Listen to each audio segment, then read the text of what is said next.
Hey everyone, my name is Mike Demaro and I want to welcome you to the latest episode of My Life with Asperger's. Today's topic I'm going to be talking about is change.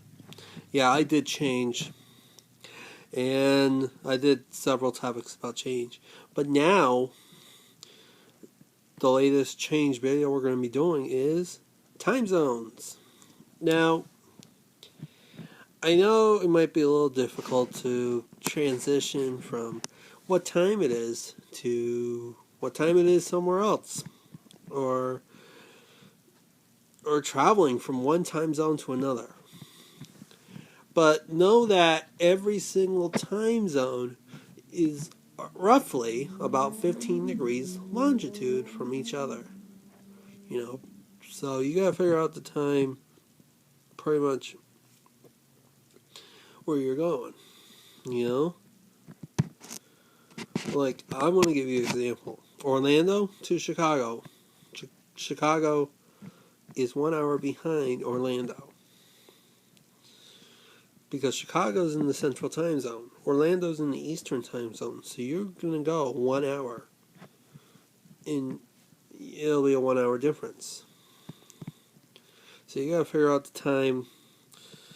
Pretty much from Orlando to Chicago is like an hour difference. So when you do business in Chicago, you have to figure out it's an hour difference. Anyways, I only drove once to the central time zone. And it was a little side trip to Alabama. Now, when I went to Alabama back in 2009, when I drove, my phone, once we crossed the state border from Georgia into Alabama, it changed the time. So, because of the signals of the phones. So, pretty much, my phone changed time. And we were an hour back. So, it changed automatically to the central time zone. Now, I didn't get too comfortable there because I was only in Alabama for like 2 or 3 hours.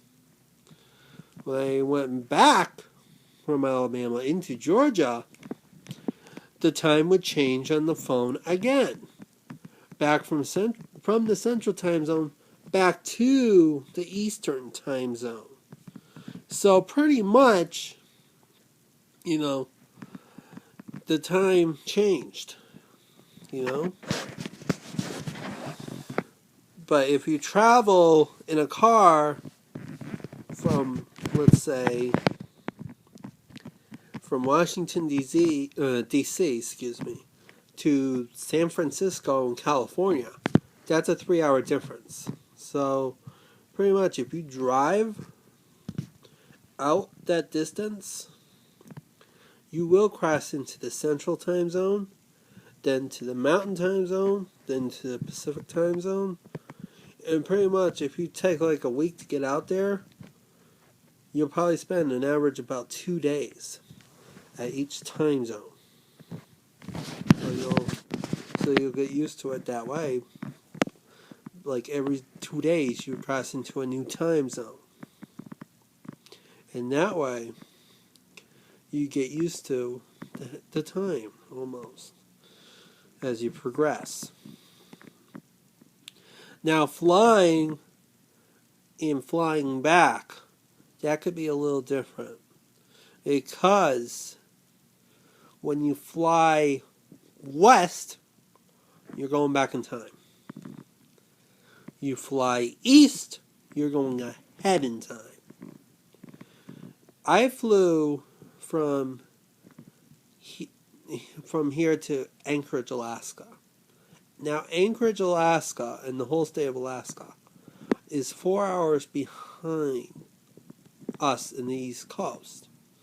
So, pretty much, when I was up there for 2 weeks, I had to get used to Alaska time, and it was a little difficult getting used to it, but I managed to figure it out. Because when I was at home, I'd stay up until like 1 or 2 a.m. here. Now, in Alaska time, that'd be 9 or 10 p.m. So pretty much 1 or 2 a.m., here is 9 or 10 p.m. out in Alaska, and you figure it out. And I went to bed around 9 or 10 p.m. out there. So I was able to sleep okay. But waking up, normally I would wake before I went up to Alaska, it was 9 or 10 a.m. And when we are up in Alaska, it's like 5 or 6 a.m. So pretty much I was used to getting up around that time, and everything was okay. Because my sleep schedule didn't really change. The thing that changed was getting used to daylight at different times of the day and eating at different times of the day, because normally when we were having breakfast, that was around 7 or 8 a.m. out in Alaska. That'd be around 11 or noon time out here on the East Coast. And eating was difficult to get used to, because you would have breakfast when you normally would have lunch. Then you would have lunch around noon or 1 o'clock p.m. out in Alaska, where it's 4 or 5 p.m. in the East Coast. So normally you would have dinner in the East Coast, but it'd be lunchtime in Alaska, So we would have lunch in Alaska when it's normally dinner time out east. And normally we had dinner around 5 or 6 out in the East Coast. Or no. We would have dinner around 6 p.m. in Alaska. It's like 9 or 10 p.m. when we eat. There was a few times, yes, we had dinner around 8 p.m., 9 p.m. in Alaska, where it was midnight or 1 a.m. on the East Coast. And that my body didn't really get comfortable with, but it was only a couple of times that we had to deal with that. Now, when you fly from, like, let's say the East Coast of the United States, like Alaska, like I'm saying right now, when you have your electronics on, you have to have it on airplane mode. That's one of the things I forgot to say when I was doing the flying video. But anyways, when you fly on an airplane and you have your electronics on, it will say the time of when you were departing. So, like, let's say you're flying, we'll use from here to Alaska. Let's say, or actually, change that example because it's different. But flying from Orlando to Los Angeles, let's say. Now, when you're flying from Orlando to Los Angeles, when you get on the plane, you fly, the time when you have it on is Orlando time, because it's on airplane mode. So basically, you're flying and you're using your electronics and it's on Orlando time. But once you land in Los Angeles, it changes the time automatically. So it changes to Los Angeles time.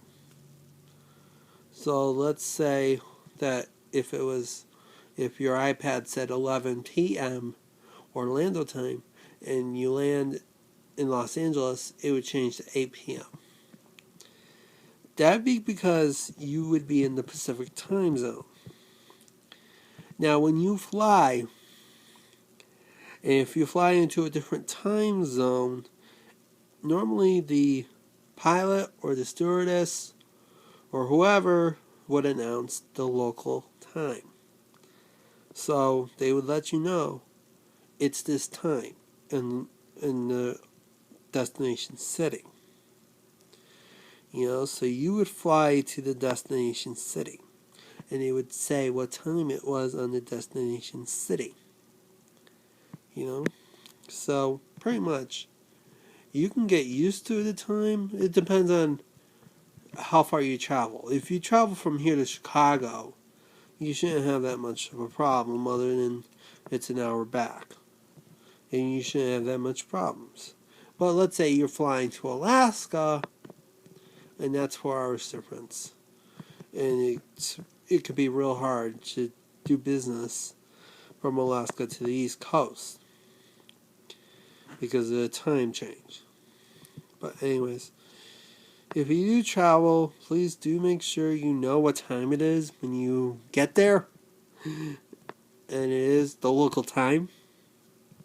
Because if you do change time zones, you gotta get used to the time that's there.